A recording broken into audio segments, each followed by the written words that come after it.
الشعب السعودي شعب عنصري جدا وما يحب الخير لحد وعنده عقد نفسية كثيرة. هذا عنوان لمقالة انتشرت من يومين في جريدة هدفها التحريض على المملكة العربية السعودية. بس على مين؟ ودام يبنى طار المملكة الله يحفظها، خلونا أقول لكم على 5 حقائق عن الشعب السعودي شفتها بعيوني. يا نور عيوني انتم. ما شفت في حياتي شعب مثل الشعب السعودي سهل العشرة. يعني من السهل جدا انك تصير خوية وتسولف معاه وتضحك معاه وما عنده اي عقد ابدا. ثانيا شعب كريم بكل ما تعنيه الكلمة من معنى، والله العظيم وبدون مبالغة. هذا في رحالة بريطاني كان يقول قصته في نجد قبل تأسيس الدولة السعودية الثالثة، الكلام هذا سنة 1920 يمكن. يقول لرحال هذا كنت في الرياض اشتري من تاجر بضاعة معينة وقت ما كانت الاوضاع هناك صعبة وايد.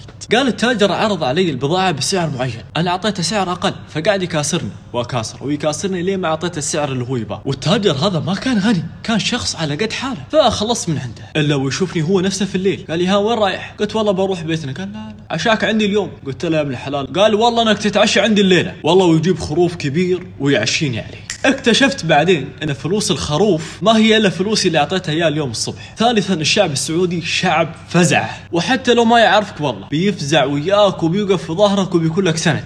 رابع شيء شعب خفيف ظل، يعني والله عادي اثنين ينكتون يا بعض ويضحكون ويطقطقون على بعض وهم ما يعرفون بعض اصلا. بمجرد ما انك تقعد ويا السعودي 4 دقائق بس تحس عمرك انك تعرفه من 6 سنوات 7 سنوات. خامس شيء شعب يحب وطنه وقيادته بشكل اسطوري. بمجرد ما انه في واحد بس يمس السعوديه بكلمه واحده ولا نص كلمه الشعب السعودي كله يرد عليه. ومثل ما يقول دايم السيف، السعودي اماراتي والاماراتي سعودي. ياهو والله اني احبكم اقسم بالله العظيم.